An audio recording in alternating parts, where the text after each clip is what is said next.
अखिया तोहरे ही रहिया ताके गइलू कही सहन रोग धरा के इही मिलन वाला मन तर पे छन छन दिल हमारे लागे कहीं ना ओ साथी रे तेरे बिना भी क्या जीना वो है तेरे बिना भी क्या जीना।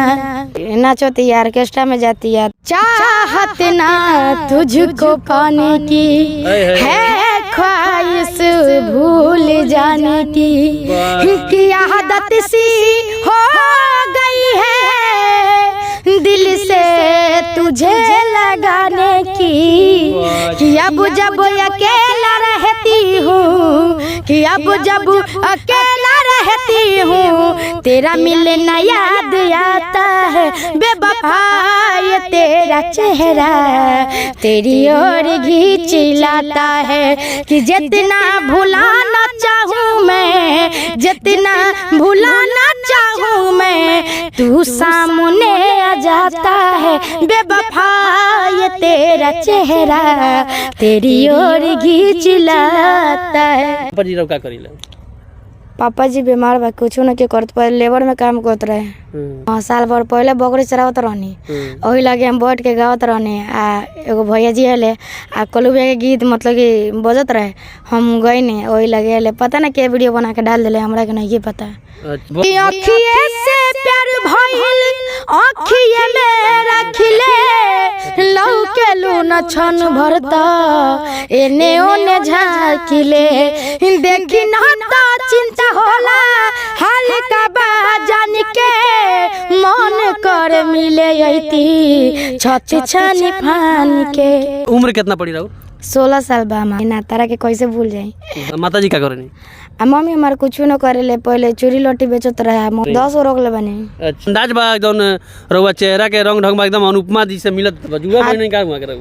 हां हमार बड़ बहन है। नमस्कार वो देखल बानी भोजपुरिया माटी के लाल हम बानी दिलीप कुमार और अभी भोजपुरिया माटी के लाल के टीम मौजूद बा मुजफ्फरपुर में और जो सामने हमारा साथ में दाहिने साइड में जो लड़की दिखाई दे रही बड़ी ई बकरी के चरवाही में एगो ऐसा गीत गा देली जौन गीत रातों रात वायरल हो गई और एकदम कहीं ना कहीं सुर्खिया बिटोर रहल बाड़ी। चलो वो बकरी चलातो नहीं तो गीत गौनी तो वायरल हो गई। साल भर पहले के बात बा। साल भर पहले के? हाँ साल भर पहले बकरी चरावत रहनी वही लगे हम बैठ के गावत रहनी आ एगो भैया जी हले आ कलू भैया के गीत मतलब कि बजत रहे हम गई नहीं वही लगे हले पता ना के वीडियो बना के डाल दिले हमरा के नहीं पता। अच्छा कौन गीत रहता हम चाहें कि हमरा दर्शक के तनी सुनाई वो गीत? जी जरूर। ये गीत रहे? हाँ ये गीत हम गौले रहनी। अच्छा पढ़ले लिखले कितना बारी? पढ़ले नहीं की बाजी बा कहीं ना कहीं गायकी में जौन बात है पूरा एकदम समझी कि 16 आना जौन बात है यहाँ के जौन गायकी बाटे काफ़ी काबिल तारीफ बाटे और दिखाई ये बकरी बाटे जौन बकरी यहाँ के चलावत रही और तो हमने के तुरंत पहुँच गए सन। कौ गो बकरी रखल बनी जी? 10 गो। 10 गो बकरी रखल बनी? 10 गो रोक ले बनी। अच्छा तो परिवार लोग सपोर्ट करता थे?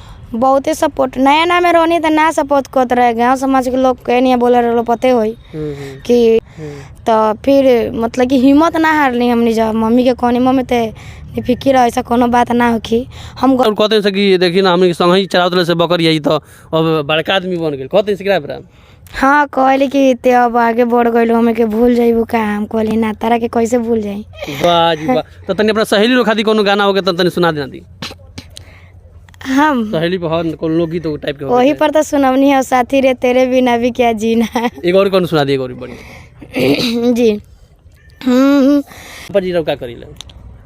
पापा जी बीमार बा कुछ न के करत पहले लेबर में काम करत रहे। अब भाई बहन कौन बनी जा? भाई बहन 3 बहन बने 2 भाई बने। माता जी क्या करनी?